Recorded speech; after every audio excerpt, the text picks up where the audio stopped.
Next session is going to be another exciting one, so let's kind of like shake the room a bit. If you see like there's spots somewhere in the middle of the row, kind of like nicely squished together such that people can join the extremes of the rows, make it easier for them to sit down, such that everyone can have a good time. And then we're going to welcome to the stage Kaarel Kotkas and Nuno Mateus Coelho, who are going to be talking about fraud effectively. The title of the section is 3 Reasons Why I Admire Fraudsters. And we're going to be diving into this interesting and fascinating world and how to fight back. Kaarel Kotkas is the CEO of Veriff. Nuno is a contributor, CNN Portugal, and they are going to guide us through this world of inventiveness, cheeky cleverness, as you may call it in some regards. Please give a warm round of applause to Kaarel and Nuno.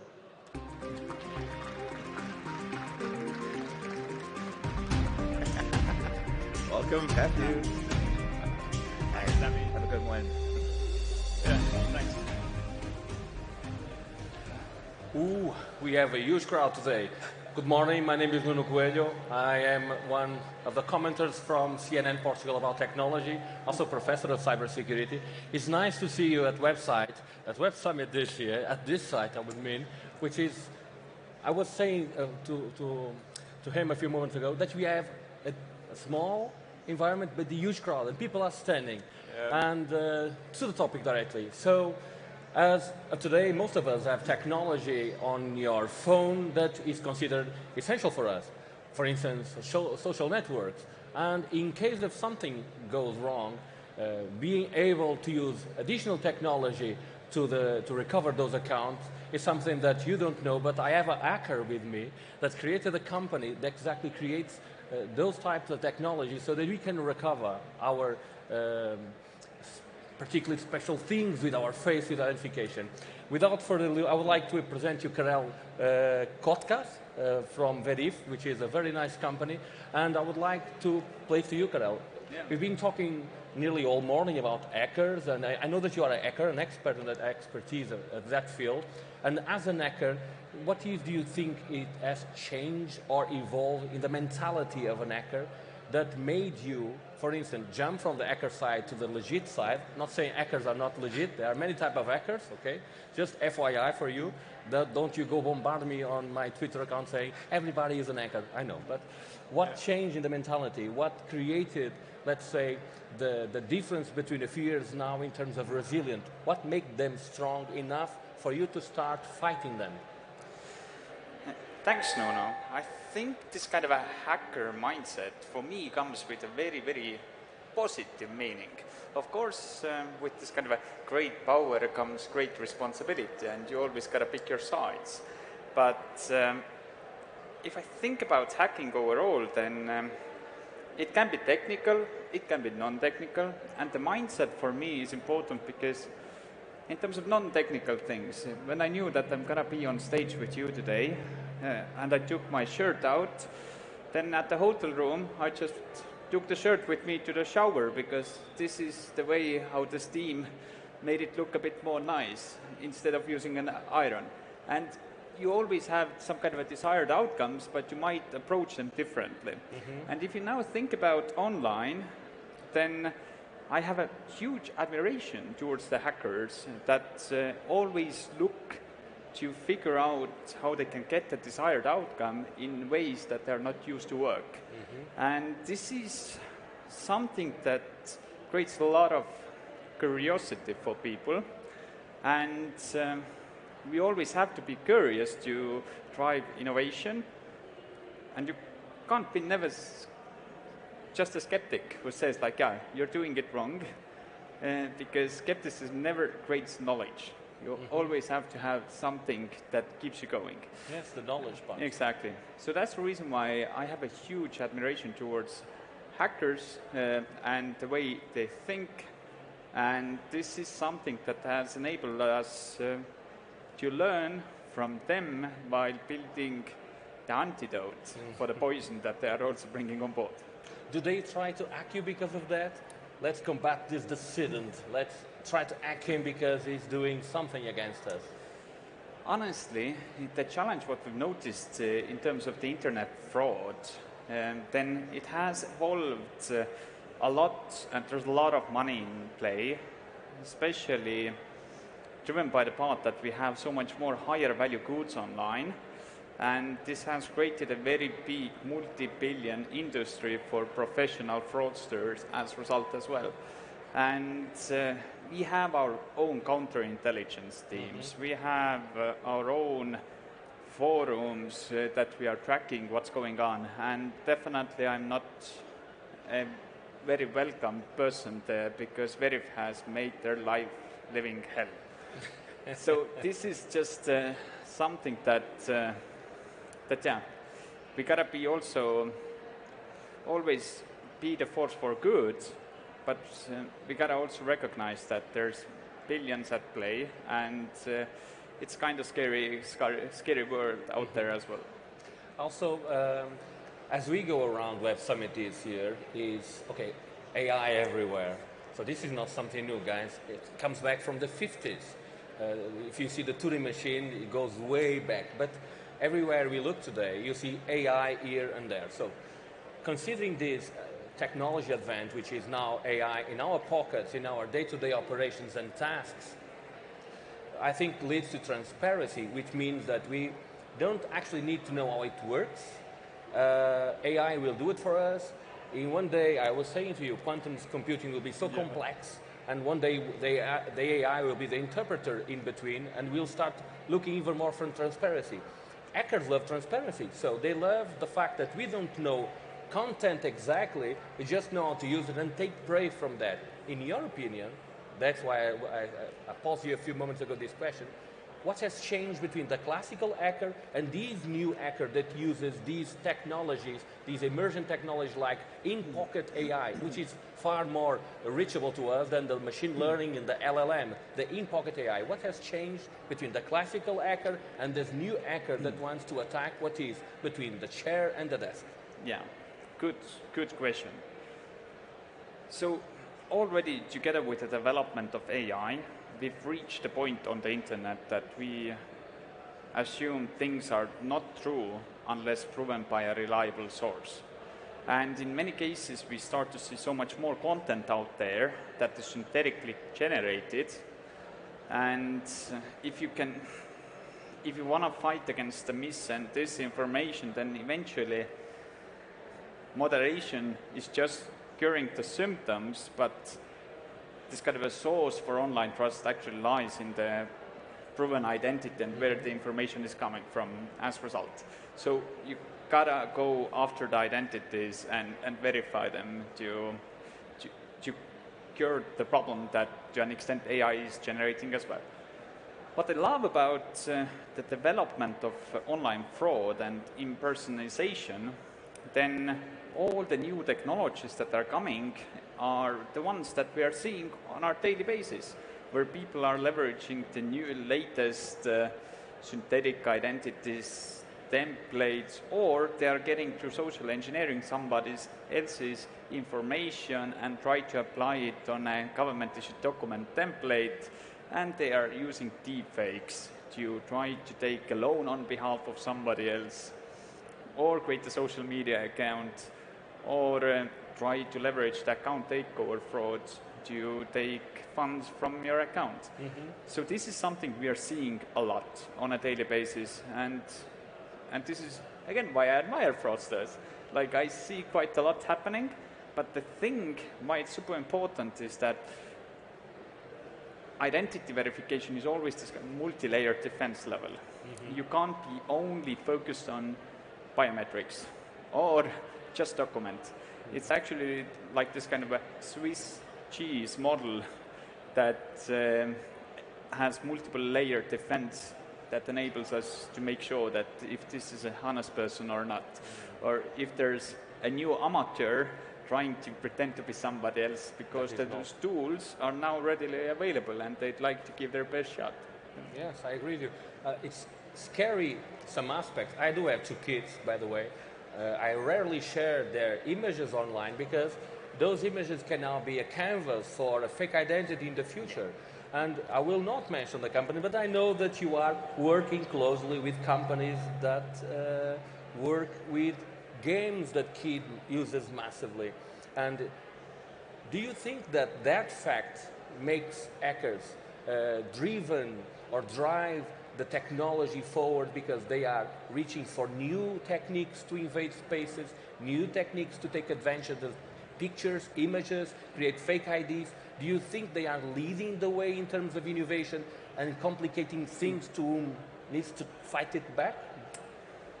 In many cases, This meaning who drives the evolution?